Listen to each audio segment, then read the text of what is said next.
tous, ravi de vous retrouver pour un nouveau numéro de votre émission En toute diplomatie.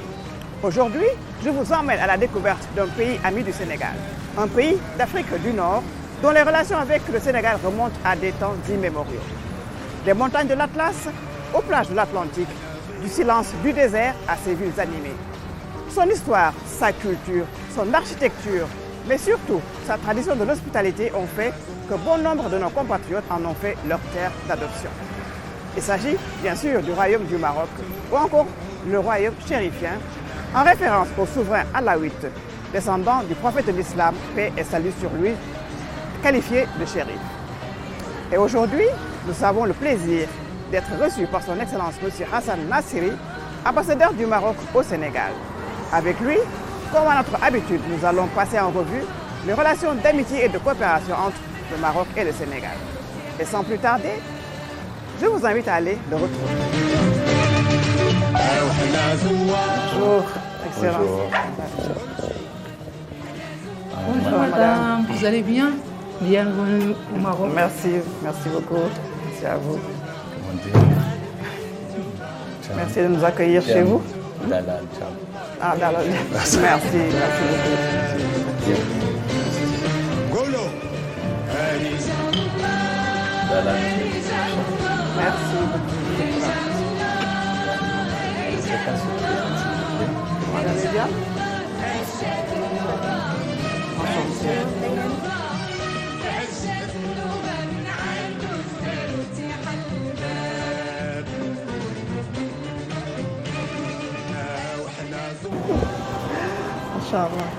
Je voudrais d'abord vous rappeler que vous êtes déjà au Maroc. Merci. Et la suite, je voudrais vous confier à mon épouse, à madame, donc pour vous transformer encore en marocaine. Voilà. Avec plaisir. Voilà. Merci à vous. Regarde ici le chariot parce que tout est joli.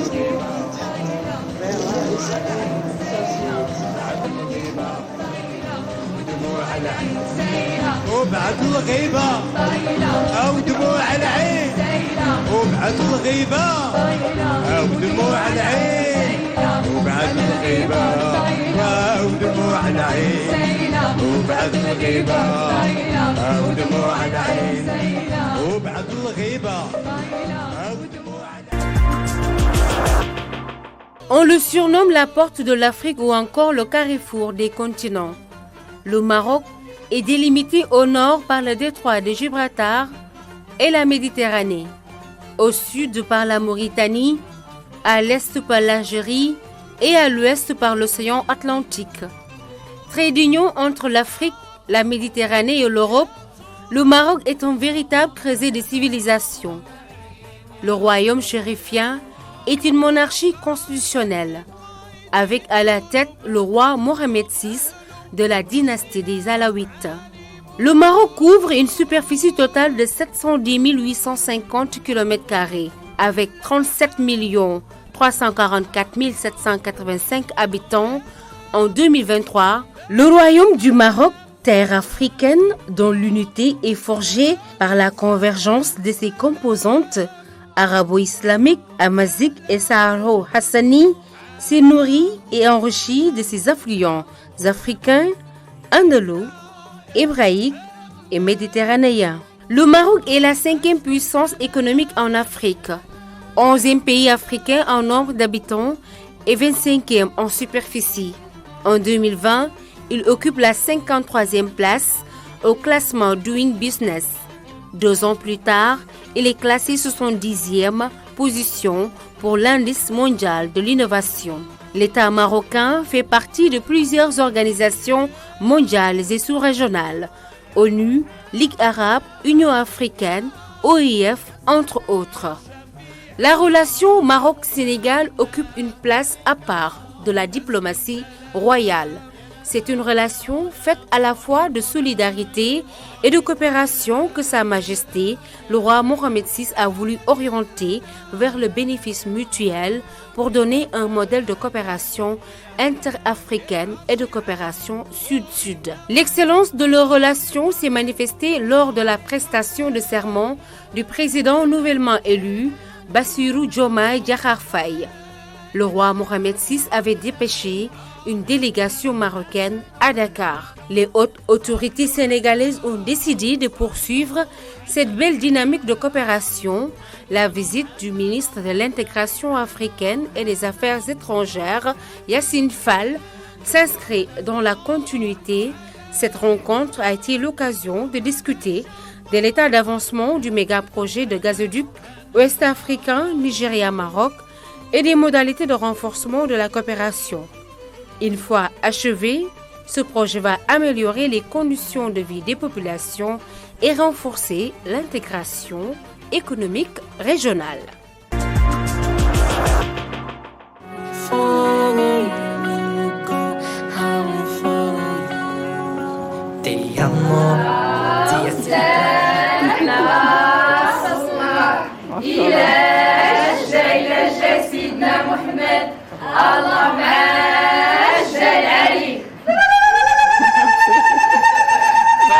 Merci. Ah, bravo, bravo madame. Parfait. Merci. C'est vraiment transformé à 100%. Merci. Oui, c'est la nouvelle concitoyenne. Merci beaucoup. Merci Parfait, encore, bravo, merci. bravo. Merci Vraiment, ça vous va très bien. Ah, merci. Voilà, C'est merci. gentil. Allez-y. Merci beaucoup. Bonsoir, chers téléspectateurs. Aujourd'hui, nous sommes reçus par son Excellence, Monsieur Hassan Nasri, ambassadeur du Royaume du Maroc au Sénégal. Bonsoir, Excellence. Bonsoir, madame. Merci de nous avoir aussi chaleureusement accueillis chez vous.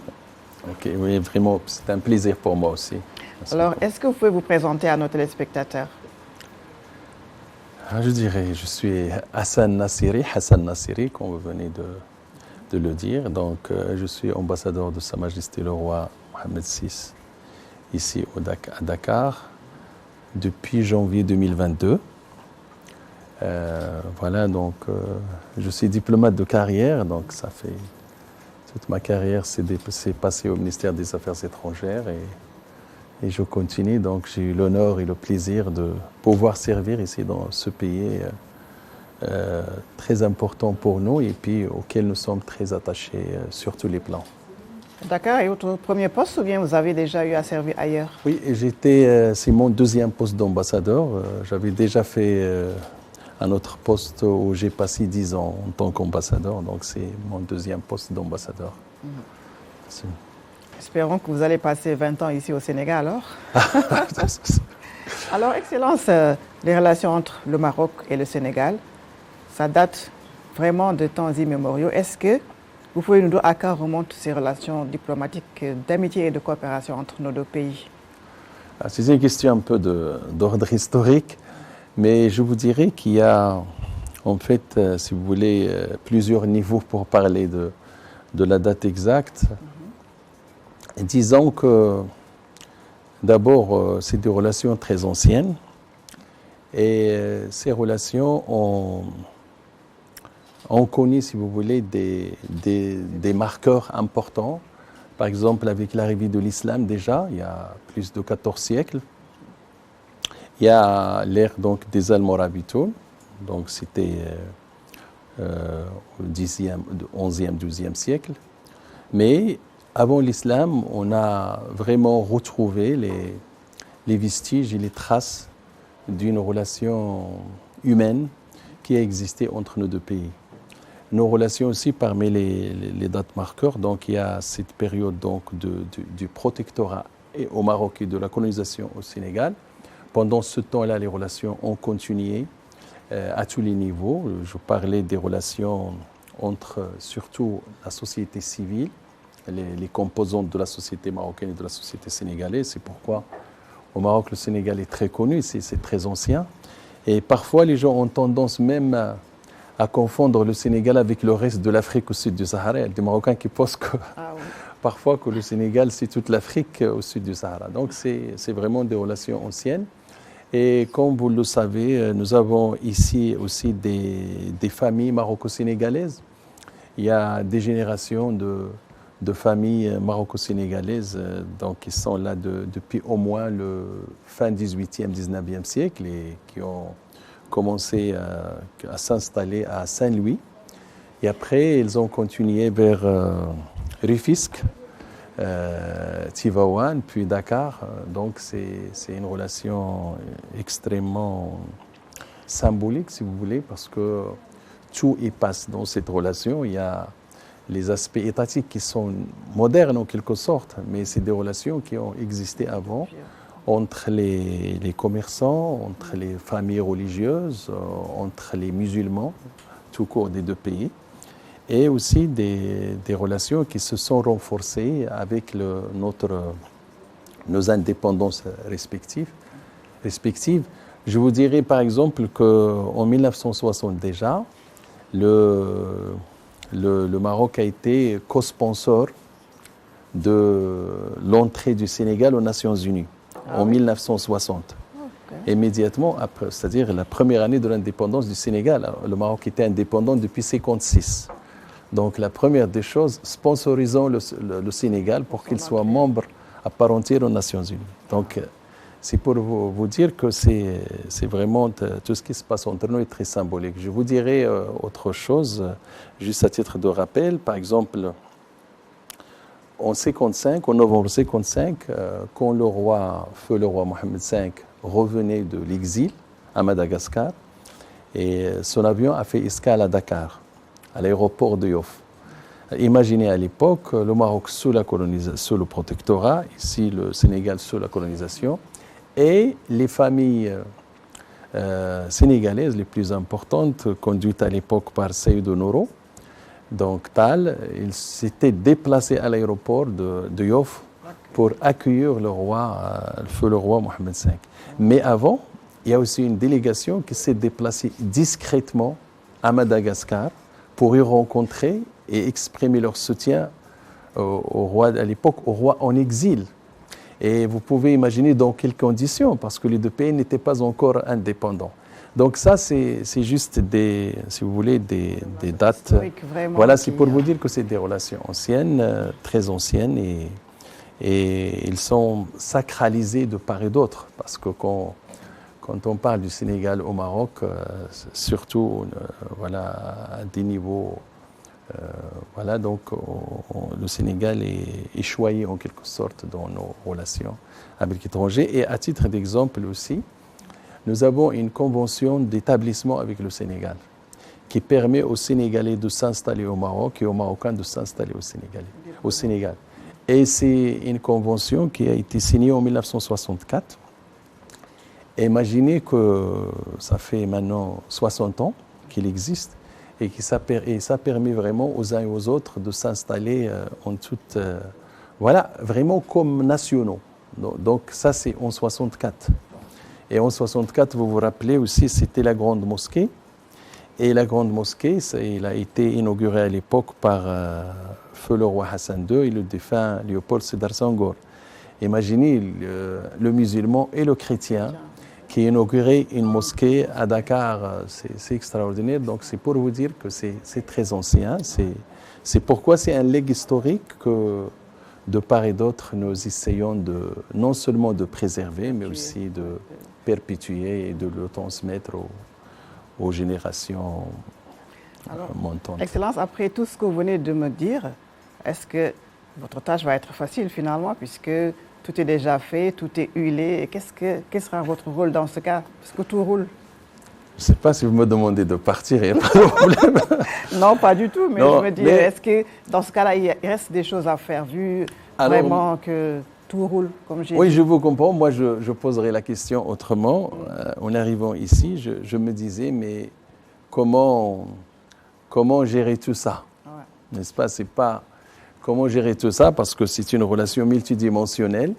Donc, au quotidien, nous rencontrons tous les aspects ça dépasse les aspects habituels des relations entre États. Donc, chaque jour, nous sommes bien entendu dans les affaires diplomatiques entre les États, mais nous sommes aussi dans des affaires entre les familles. Nous sommes à gérer aussi des affaires entre, par exemple, les familles soufis des deux pays. Nous sommes aussi appelés à gérer des relations d'étudiants. Et vous savez que le Sénégal est le seul pays au sud du Sahara qui reçoit donc des étudiants marocains en nombre important. Ouais. Donc nous sommes à peu près à 1300 étudiants marocains qui ont été confiés par leur famille, par l'État marocain, à l'État sénégalais, aux familles sénégalaises et aux enseignants et formateurs sénégalais pour les former. Et bien sûr, dans l'autre sens, nous recevons aussi des Sénégalais au Maroc. Donc c'est pour vous dire que nous avons à gérer vraiment des palettes importantes. Et je dirais même parfois, il nous arrive de gérer même des relations privées, parce que quand on est sollicité par les uns et les autres. Donc c'est une charge assez lourde, mais que nous, si vous voulez, que nous gérons avec beaucoup d'abord de passion, et aussi avec beaucoup de coopération, de collaboration de part et d'autre. Au Sénégal, à leur tête, son Excellence le président Diomaye Faye. Donc, nous avons des facilités de part et d'autre. Et donc la charge est très lourde parce que les relations sont tellement chargées de symboles que chacun essaie de ne pas manquer Coincer au rendez-vous et de ne voilà. pas coincer la machine. Parce que c'est pratiquement sacré, personne ne veut être responsable d'une lacune grain de quelconque. sable qui serait Voilà, un entre- petit grain de sable ou une fausse note quelque part. Donc c'est un legs. C'est un legs historique. Et notre orientation, je crois que ça, nous allons le discuter après, c'est d'essayer de donner aussi un contenu économique, un contenu donc en termes de richesse pour nos deux pays, pour nos deux peuples, répondre aux attentes en termes de richesse, en termes d'emploi, en termes de transfert et de partage. Alors, vous l'avez Donc, dit, vous des voyez que je ne relations chôme pas. toujours fructueuses et machallah. Donc, mais sur le plan physique, outre la grande mosquée de Dakar, vous l'avez dit, quelles sont les autres réalisations sur lesquelles on peut mettre le doigt pour dire que ça, c'est le Maroc qui l'a apporté au Sénégal, par exemple? Alors, si vous voulez, d'abord, il y a la partie publique, n'est-ce pas? Et dans la partie publique, il y a bien sûr des projets physiques qui existent. Donc, je citerai par exemple le point de débarquement de Sambédione, n'est-ce pas? Et je citerai aussi le centre de formation pour l'entrepreneuriat à Diamniadio. Je citerai encore la clinique ophtalmologique Mohamed VI à Cambérène. Donc, et d'autres, sans parler de tout ce que nous faisons ensemble, n'est-ce pas, où le Maroc n'est pas nécessairement affiché. Et puis, il y a aussi les réalisations faites par le privé marocain dans le cadre de partenariats. Donc qu'il s'agisse de la finance, des banques. Et c'est important parce que quand on parle de la finance, parfois on parle de l'ouverture des comptes, du placement de l'argent, mais on oublie le rôle important des banques qui consiste à financer l'économie. Donc les banques, c'est d'abord les crédits à l'économie. Et je crois que c'est un rôle majeur, important que ces banques jouent. Mais à part les banques, il y a aussi des entreprises pratiquement dans tous les secteurs, dans les BTP, bâtiments. Voilà, nous avons des entreprises aussi dans la pharmacie, nous avons des entreprises dans l'agroalimentaire, dans l'énergie, la distribution d'énergie, etc., etc.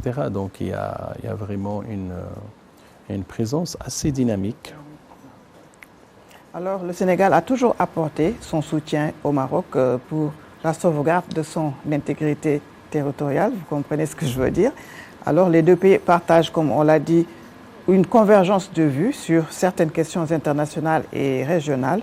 Est-ce que c'est une des raisons qui consolide vraiment les liens entre nos deux pays? Écoutez, moi, je pense que ce que nous avons comme soutien réciproque sur toutes les questions majeures, sur toutes les questions sensibles à nos deux pays, Je crois que c'est la conséquence justement de ce que vous avez dit au début concernant le caractère multiséculaire et le caractère profond de cette relation. Nous avons une collaboration, je dirais, au quotidien, sur le plan diplomatique. Et dans cette collaboration, nous sommes vraiment contents de pouvoir compter sur le Sénégal, par exemple sur la question de notre intégrité territoriale, mais aussi sur d'autres questions d'ordre politique qui sont aussi prioritaires pour les deux pays. Mais en même temps, il faut savoir aussi que le Maroc a beaucoup fait aussi pour l'unité, pour l'intégrité territoriale, n'est-ce pas, et la cohésion sociale dans ce pays. Parce que nous, le Sénégal, il fait partie de nous-mêmes. Et du coup, nous sommes sensibles à tout ce qui se passe ici, bien sûr, dans le respect de la souveraineté de ce pays, parce qu'on est frères, on est amis, mais aussi nous sommes deux pays souverains. D'ingérence dans les Voilà, affaires non, jamais, parce que nous sommes des pays souverains et nous respectons les spécificités des uns et des autres. Mais la coopération, la collaboration, la compréhension diplomatique est pratiquement acquise parce que le Sénégal se trouve parmi les pays majeurs de notre coopération, si ce n'est pas le premier, n'est-ce pas? Et nous le sommes aussi par rapport au Sénégal. Nous sommes aussi parmi les partenaires majeurs du Sénégal. Donc je crois que c'est une relation équilibrée et qui se base d'abord sur le respect et sur la confiance. Et du coup, on peut travailler facilement, que ce soit au niveau des Nations Unies, au niveau de l'Union africaine, au niveau de la conférence islamique, au niveau d'autres institutions auxquelles nous appartenons, voilà, nos deux pays, auxquels les deux pays appartiennent. Donc, il y a un soutien réciproque sur toutes les questions sensibles. Donc le Sénégal peut compter sur le Maroc sur toutes les questions prioritaires du Sénégal et le Maroc peut effectivement compter sur le Sénégal pour toutes les questions sensibles et prioritaires. Et il y a une coopération, si vous voulez, très fluide qui se passe dans la confiance et qui a donné des résultats. Donc, sur le plan économique, vous l'avez dit, le Sénégal est le premier client du Maroc en Afrique de l'Ouest en absorbant plus de 21% des exportations du royaume chérifien. Est-ce que vous confirmez et aussi sur quoi portent ces échanges commerciaux? Alors le chiffre, je pense que c'est... Ça a évolué? Non, c'est moins que ça. Le chiffre, je crois que dans nos échanges interafricains, le Sénégal, c'est à peu près quelque chose comme 8%. De nos échanges avec l'Afrique, le reste de l'Afrique. C'est 8% seulement. Donc 8%, mais le Sénégal, c'est pratiquement le quatrième client du Maroc. Et le Maroc aussi est le cinquième client du Sénégal en Afrique. Et dans quel domaine portent les échanges commerciaux? Écoutez, dans les échanges, il y a d'abord l'agroalimentaire, mais il y a aussi tout ce qui est lié à l'hydrocarbure, tout ce qui est lié aussi aux produits électriques. Donc, un certain nombre de produits finis et semi-finis. Et bien sûr, sans compter la part importante de l'informel dans cette relation, parce qu'il y a beaucoup de Sénégalais qui exportent au Maroc. Sans passer par les légales, voilà, et vice versa. Donc il y a pas mal de choses qui se font, mais pour nous Maroc, comme vous le savez, l'essentiel aujourd'hui, ça se fait avec l'Europe, vu la proximité, vu un certain nombre d'autres choses. Mais avec l'Afrique, nous avons commencé avec le reste de l'Afrique à laquelle nous appartenons. Nous essayons d'améliorer les choses et je crois que Sa Majesté le roi Mohammed VI, que Dieu l'assiste, a vraiment donné des orientations très claires en la matière et c'est pourquoi la présence marocaine est multifacette. Donc, c'est pas seulement le commerce c'est-à-dire n'y occupe pas la première place. Dans notre concept, c'est le partenariat. Donc c'est pourquoi vous voyez ici, le plus important chez nous, c'est ce que nous faisons avec les Sénégalais. Donc ce n'est pas l'export de la marchandise. L'export de la marchandise, oui, vous savez, il y a des règles du commerce. Là où il y a excédent, on exporte. Là où il y a manque. Mais le plus important pour l'avenir, c'est les partenariats. C'est pourquoi il y a beaucoup de sociétés maroco-sénégalaises, ou bien de sociétés aussi qui sont venues ici et elles sont dans le droit sénégalais tout simplement. Ils sont des sociétés de droit sénégalais et donc qui produisent, qui créent la richesse au quotidien. Donc c'est un concept un peu différent qui repose sur le partage, win-win et le partenariat. Qu'est-ce qu'on peut faire ensemble? C'est ça notre concept. Donc on n'est pas nécessairement dans le concept du commerce. Non, on est, parce que d'ailleurs le Maroc n'a pas ce problème de marché, il faut le dire. Le Maroc, je crois que sa matière exportable est exportée. Il n'y a pas de souci par rapport à cela. Et sachez que nous avons à peu près une cinquantaine d'accords de libre-échange. N'est-ce pas? Ça va de l'Amérique du Nord jusqu'à la Turquie, en passant par l'Union européenne et certains pays arabes. Mais ce n'est pas le plus important pour nous parce que nous voulons, si vous voulez, bâtir une relation d'avenir. Et la relation de l'avenir ne va pas se faire avec le simple commerce de marchandises. Donc, qu'est-ce qu'on peut faire ensemble? Est-ce qu'on peut monter des projets ensemble? Est-ce qu'on peut produire ensemble? C'est ça notre esprit et ça marche très bien avec le Sénégal. Les perspectives sont bonnes justement dans ce cadre de partenariat et de commerce équitable, win-win, gagnant-gagnant pour chaque partie. Sincèrement, ils sont bonnes. Moi, je n'ai aucun doute sur ça. On peut mieux faire ou bien? Oui, on peut mieux faire, exactement. On peut mieux faire et c'est-à-dire, vous savez, parmi les choses qui facilitent si vous voulez, les relations entre le Maroc et le Sénégal, il y a cette vision commune de l'avenir. Nous sommes décidément, résolument deux pays tournés vers l'avenir. C'est-à-dire nous sommes tous deux pays pleins d'ambition et deux pays qui voulons compter sur nos propres moyens. Et avec toutes les annonces faites, par exemple, depuis l'arrivée des nouvelles autorités, vous voyez, on se retrouve sur un certain nombre d'objectifs, n'est-ce pas? Et je crois que ça va aussi faciliter Justement, vous avez récemment été reçu par le Premier ministre Ousmane Sonko. Alors, est-ce qu'on peut savoir de quoi vous avez parlé au juste? Les autorités qui viennent juste d'arriver. Vous savez, bien sûr, je ne suis pas autorisé à partager tout ce qui a été dit. Mais globalement, je peux dire que ça s'est très bien passé. Objectif, c'est le même point de vue de continuité de l'État et de ce partenariat vis-à-vis du Maroc. Non, ça c'est extraordinaire. Ça c'est extraordinaire parce qu'on sent vraiment si vous voulez, ce sens de responsabilité des nouvelles autorités et on sent vraiment cette capacité d'assurer la continuité de l'État.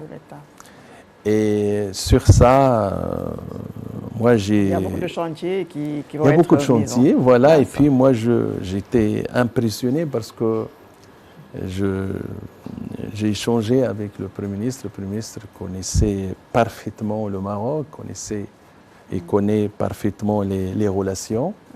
Et il avait ses propres idées, donc bien sûr dans la poursuite de l'exécution de la vision de son Excellence le Président Diomaye Faye.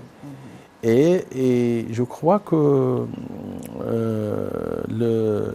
l'État sénégalais, comme il l'a démontré à l'occasion de ces élections, repose vraiment sur des valeurs permanentes, des valeurs qui lui assurent la stabilité et la continuité, et que le principe de...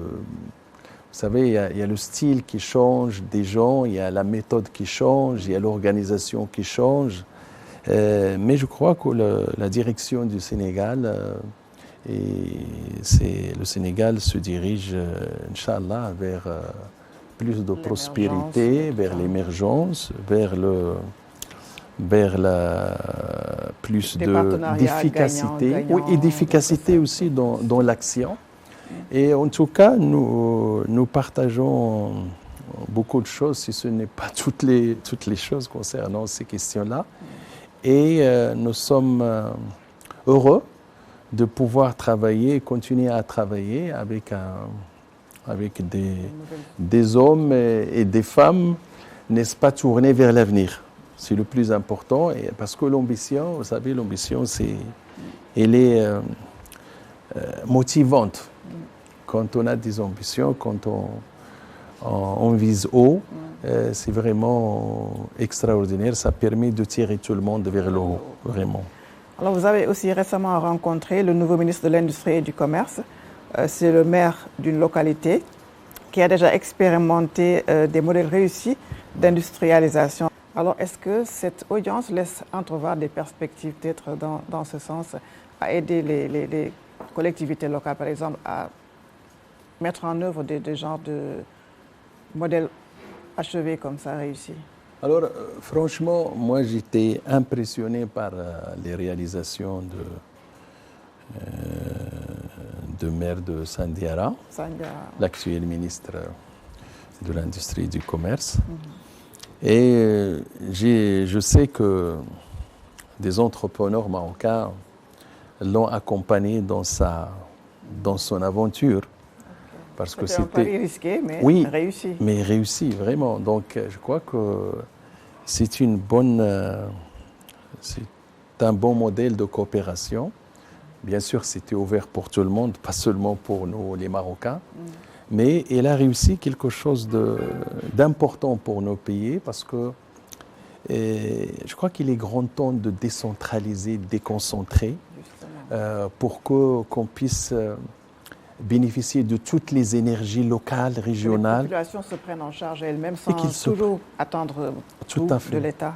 L'État, elle est là pour les questions stratégiques, voilà, pour un peu assurer l'inclusion surtout, et veiller sur l'équité spatiale dans les pays et territoriales, voilà, sans parler bien sûr des questions donc de sécurité, d'organisation sociale et politique. Mais nous avons besoin dans nos pays respectifs de donner plus une marge plus importante aux acteurs locaux, régionaux, pour apporter leur contribution. Et au Maroc, on parle de la régionalisation, et Sa Majesté a beaucoup encouragé, Sa Majesté Mohamed VI a beaucoup encouragé, parce que dans le temps, on en parlait, mais ce n'était pas vraiment, le corps n'était pas. Mais aujourd'hui, la région au Maroc a du sens, parce qu'il a les moyens humains, il a les moyens financiers, il a aussi une marge importante d'intervention, et je crois que le Sénégal fait dans le même sens. Le ministre, son Excellence, Monsieur le ministre de l'Industrie et du Commerce, on a beaucoup parlé de la coopération, bien entendu, et surtout en matière d'industrialisation, des zones industrielles, et on a parlé aussi des expériences que le Maroc a réussi dans ce domaine, et des ambitions aussi du Sénégal, et comment nous pouvons travailler ensemble. Je peux vous dire que les perspectives aussi dans ce domaine sont ouvertes. Je peux vous dire que tout ce qui a été dit donc aura un écho au Maroc. Et aussi, les entrepreneurs pourront travailler ensemble, parce que c'est là tout le concept de Sa Majesté le Roi, c'est travailler ensemble, mais s'assurer chaque fois que l'autre partenaire y trouve son compte. Voilà, c'est même dans un discours, je me rappelle, discours royal en 2016. Donc, c'était vraiment la règle. Donc, on s'achemine lentement, mais sûrement vers cette voie. Oui, parce qu'on doit être complémentaires. Qu'est-ce qu'on peut faire au Maroc? Qu'est-ce qu'on peut faire au Sénégal? Qu'est-ce qu'on peut faire ensemble? Voilà. Et que chacun y trouve son compte. Et chacun y trouve son compte. Donc, on est dans cette logique-là et je crois que, Inch'Allah, les perspectives sont bonnes. Alors, les parlements du Maroc et du Sénégal ont également signé récemment un mémorandum d'entente. C'était à l'occasion d'une visite des représentants de la Chambre des représentants du Maroc. Alors, vous pouvez penser aussi que dans ce domaine-là, beaucoup de choses pourront se faire. Oui, vous savez, ce qui est très symbolique dans cette visite, c'est que le président du Parlement marocain, honorable Alami, est venu avec pratiquement tous les chefs de groupes parlementaires. Et c'était une première parce que d'habitude, c'est le président du Parlement seul qui se déplace. Mais pour le Sénégal, il a veillé à ce que tous les chefs de groupes parlementaires et toutes les sensibilités politiques de l'extrême, si vous voulez, de la droite à la gauche, donc étaient tous présents. Ils ont fait le voyage. Ça, sur le plan symbolique. Ensuite, ils ont signé des mémorandums de coopération technique, renforcement, renforcement des capacités. Et ensuite, la coordination dans l'enceinte des forats parlementaires. Vous savez que nos deux pays sont membres des parlements africains, sont membres des parlements musulmans, sont membres aussi des parlements de la francophonie, etc. Donc, nous nous retrouvons dans pas mal d'enceintes et la coopération existait, mais cette visite vraiment a donné une impulsion importante parce que c'est important, c'est les représentants de la nation. Absolument. Donc nos pays partagent finalement tellement de choses, ont tellement de convergence de vues sur le plan des questions internationales, sur le panafricanisme, les partenariats améliorés, les maintiens de la paix, vraiment des choses qui font que renforcer les relations entre les deux pays. Vous confirmez? Oui, tout à fait. C'est-à-dire, nous appartenons à des cercles, n'est-ce pas, communs, et ça facilite la coopération institutionnelle. Mais aussi, il ne faut pas le sous-estimer, ça nous permet aussi de partager nos idées et de défendre nos valeurs sur la scène régionale et internationale. En ce qui concerne par exemple la question du Proche-Orient, tout ça, vous avez des convergences de vues? Oui, nous avons parfaitement une convergence de vues, d'autant plus encore, et ça aussi vous allez voir qu'il y a aussi un lien extraordinaire entre nos deux pays, c'est que le Sénégal, vous savez, il préside le comité des droits inaliénables du peuple palestinien. Depuis, je crois, 1975. Et le Maroc, donc c'est Sa Majesté le roi Mohamed VI qui préside le comité Al-Quds, Jérusalem, depuis 1979. Donc vous voyez, nous sommes vraiment ancrés dans cette question pratiquement depuis longtemps. Et en même temps, bien sûr, nous adoptons pratiquement les mêmes positions. Et sur ces questions-là, mais sachez aussi que nous coordonnons et qu'il y a un va-et-vient régulier entre le Maroc et le Sénégal sur un certain nombre de questions et que ça est facilité justement par la nature de nos relations dont vous avez décrit une partie lors de vos propos. Alors, Excellence, on l'a dit, on l'a répété, le Sénégal et le Maroc partagent beaucoup de choses ensemble et l'une des non moins importantes, c'est la religion, l'islam, que nous partageons. Ce qui m'amène un peu à sortir des sentiers battus pour vous demander, est-ce que la polygamie existe au Maroc? Est-ce que la polygamie existe au Maroc? Et si oui, est-ce qu'elle y est pratiquée comme chez nous, au Sénégal? Écoutez, la polygamie en islam... C'est permis par l'islam? C'est permis par l'islam. Donc, il existe au Maroc, c'est sûr et certain. Pratiqué comme chez nous? Écoutez, je ne sais pas comment vous répondre, mais de toute façon, le nombre est très limité. Et on parle de 0,66% comme ça, des mariages. Comment ça? Oui, c'est ça. Alors que c'est permis par l'islam. Oui, c'est Pourquoi permis, les mais... Marocains, comment ça se passe? Non, non, c'est-à-dire d'abord la décision de chacun, n'est-ce pas? Chacun est libre de le faire ou de ne pas faire. Mais il y a aussi, c'est encadré par l'administration. Oui, depuis les dernières réformes de la Modouana, c'est-à-dire du statut de la famille. Il y a une autre réforme en cours maintenant, donc coordonnée par Sa Majesté le Roi. Donc il y aura une autre, je ne sais pas ce que ça va donner, mais il y avait des consultations à l'échelon national pendant plusieurs mois. Et tout le monde a été consulté, les spécialistes de la question sur le plan religieux, mais aussi les acteurs de la société civile, les institutions publiques et tout ça. Mais pourquoi tout ça? Et même parce la que c'est diaspora, permis par la religion. Non, même la diaspora marocaine à l'étranger. Vous légiférer tout ça, réglementer? Non, on a réglementé parce qu'il y a une partie civile qui appartient à l'État de gérer. Et dans cette partie civile, l'important pour l'État, c'est d'essayer un peu de protéger la famille. Juste pour vous dire que le rôle de l'État, c'est juste de mettre de l'ordre dans tout ça. Mais quand vous voyez les chiffres, on est à peu près à 0,66%, donc c'est pratiquement inexistant. Ouais. Mais c'est existant aussi quand même, 0,66%. Ouais. Donc ce n'est pas interdit, mais c'est réglementé par la loi. Et c'est le juge même qui en décide après avoir. Donc, oui, mais si vous voulez, en islam, c'est autorisé. Vous savez, quand Sa Majesté le Roi a abordé cette question-là, il a dit que moi, ce qui est halal, je ne le rendrai pas haram.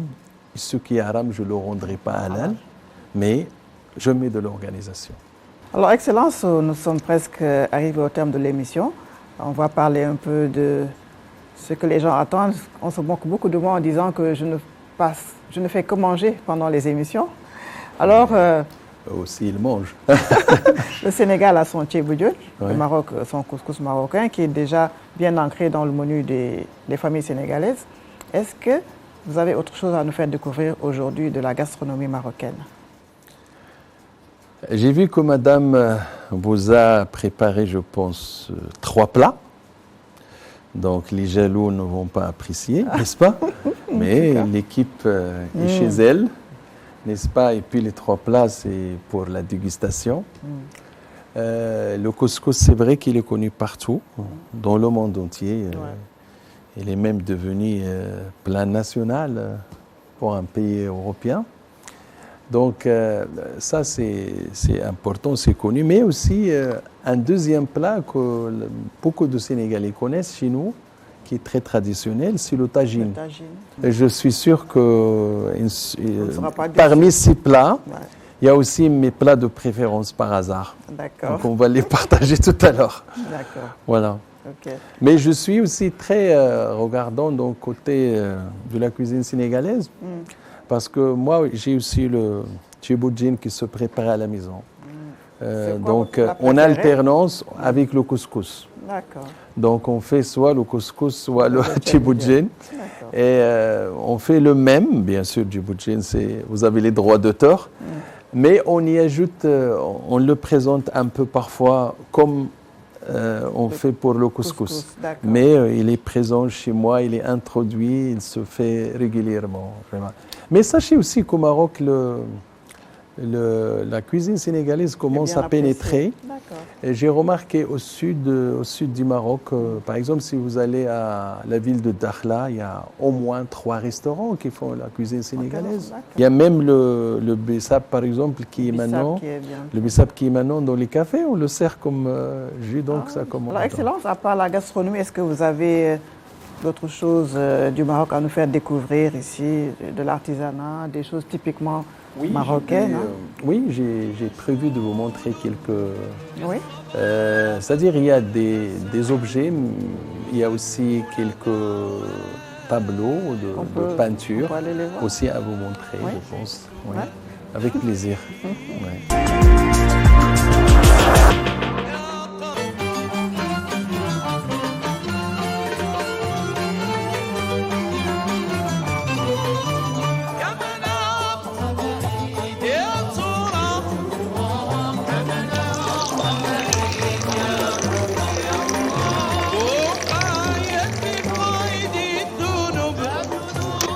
Nous arrivons.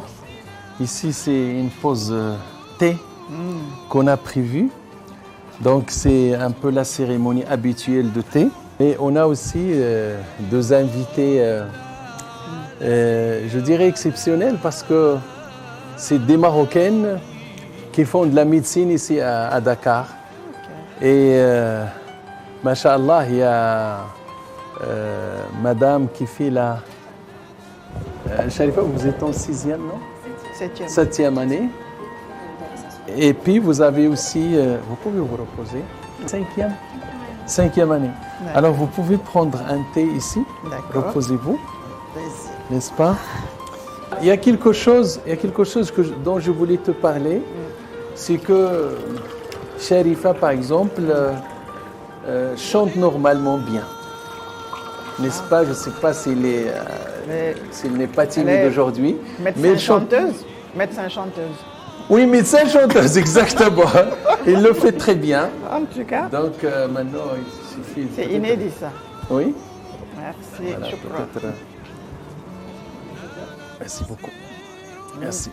أرحمي يا راحت العقل سرحامي من شفاك طال سقامي وكيف نبقى حيار وانتي مسلية رفيا الغزال فاطمة أمولاتي والحب والهوى والعشق ونار الغرام في الهوى في الطاس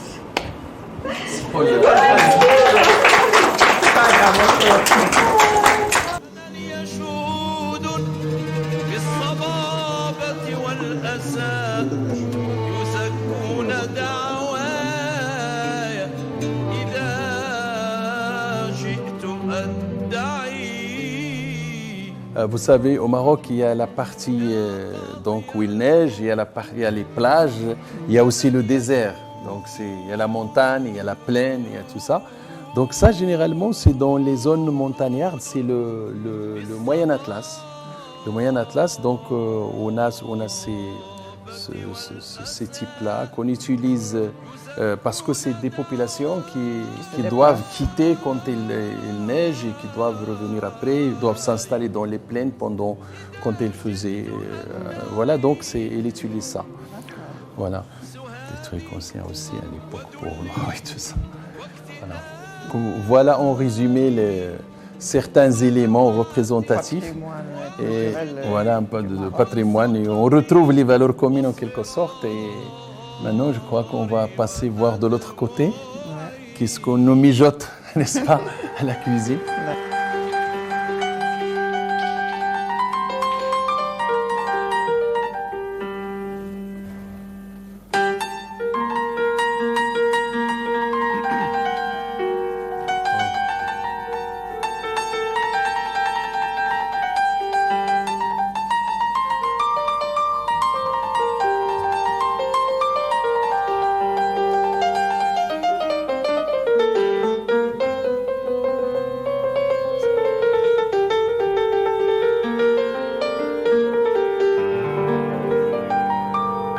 وإن طالبوني.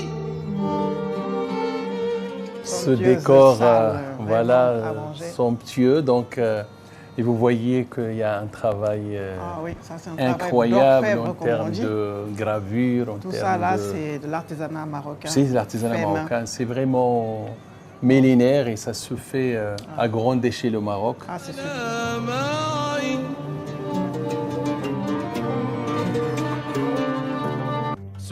سهادي وذلي واكتئابي ولواتي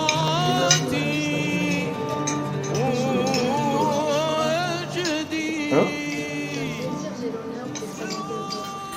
Alors, chers téléspectateurs qui nous suiviez depuis un bon moment, nous sommes arrivés au terme de cette émission en toute diplomatie. Aujourd'hui, nous avions l'honneur d'être reçus par son Excellence Hassan Nassiri, ambassadeur du Maroc au Sénégal, qui nous a vraiment royalement reçus chez lui, très chaleureusement, avec son épouse et toute son équipe. Il a vraiment mis les petits plats dans les très grands. Merci encore, Excellence. Merci encore, Excellence. Mais avant de nous quitter, je vais le soumettre à cette nouvelle rubrique de l'émission qui consiste à ne dire ni oui ni non. Et dès qu'il tombe dans le piège, qu'il dit oui ou qu'il dit non, on s'arrête et puis on se quitte. Excellence, ça va? Ça va? Le Sénégal est bon, hein? Le Sénégal est bon. Il ne faut pas trop réfléchir aussi, là. Ouais. Vous avez 3 épouses, hein? Vous Je réfléchissez ne les trop. connais pas. Vous faites la cuisine. Parfois. Excellence, vous êtes en train de trop réfléchir, là.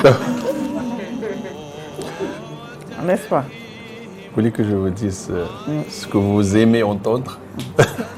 Ah oui. Ah, les Sénégalaises, elles sont belles, n'est-ce pas? Vous êtes appréciées? Ils sont belles. Très belles.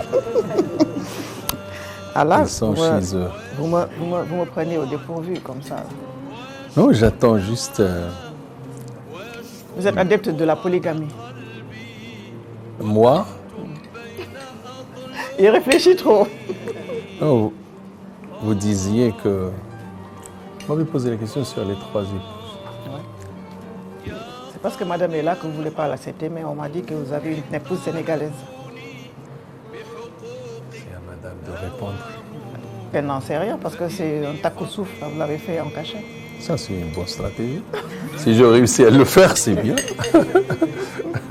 C'est un dur à cuire, hein? Il ne veut pas tomber là. Alors,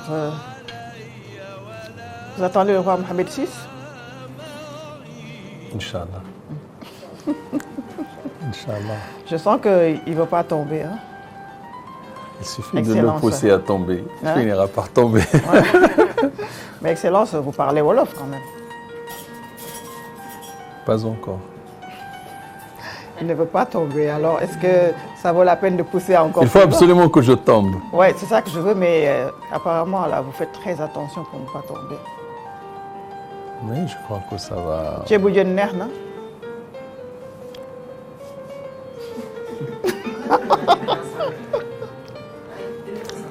Alors, je dirais pas non.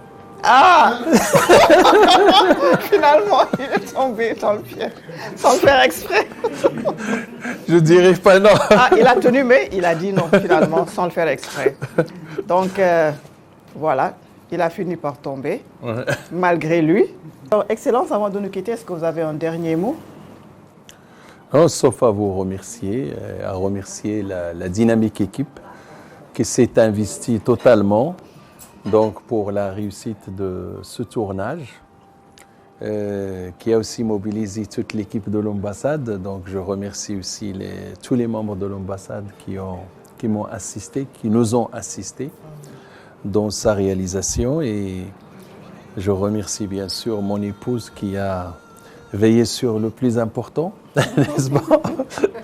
Et je dois dire que j'étais vraiment ravi et honoré d'être votre invité, votre frère, donc pour cette émission importante et qui occupe une place importante parce qu'il ouvre la fenêtre sur le monde extérieur, sur les frères et amis du Sénégal à travers le monde, et ça permet, ça participe de ce désir de faire connaître les uns aux autres et aussi de faciliter la coopération et le partenariat, encore une fois. Donc merci à vous, merci au Sénégal, aux autorités, au peuple sénégalais, à tous ceux qui nous accueillent et nous facilitent notre séjour dans ce beau pays. Et à travers vous, je dis merci aussi aux téléspectateurs qui vont nous supporter pendant tout ce temps-là. Et je suis convaincu qu'ils auront, Inch'Allah, apprécié votre prestation. Merci à votre équipe et merci à la réalisatrice, à la dynamique et talentueuse Khadi, donc qui a veillé sur les petits détails et les grands, n'est-ce pas, pour la réussite de l'émission. Donc à bientôt et je vous souhaite une bonne poursuite de cette et continuation de cette émission, je dirais d'interculturalité en quelque sorte, parce que c'est des échanges voilà, très fructueux. Merci encore une fois. Grand merci à vous, Excellence, à votre épouse et à toute votre équipe qui vous a accompagné depuis ce matin. Merci vraiment pour ce bel accueil chaleureux. Vous avez mis les petits plats dans les grands, comme j'ai dit. Et j'espère que vous, autres téléspectateurs, avez pu en apprendre davantage sur les relations d'amitié et de coopération qui lient le Royaume du Maroc au Sénégal. À nous retrouver pour une autre émission le mois prochain. Merci.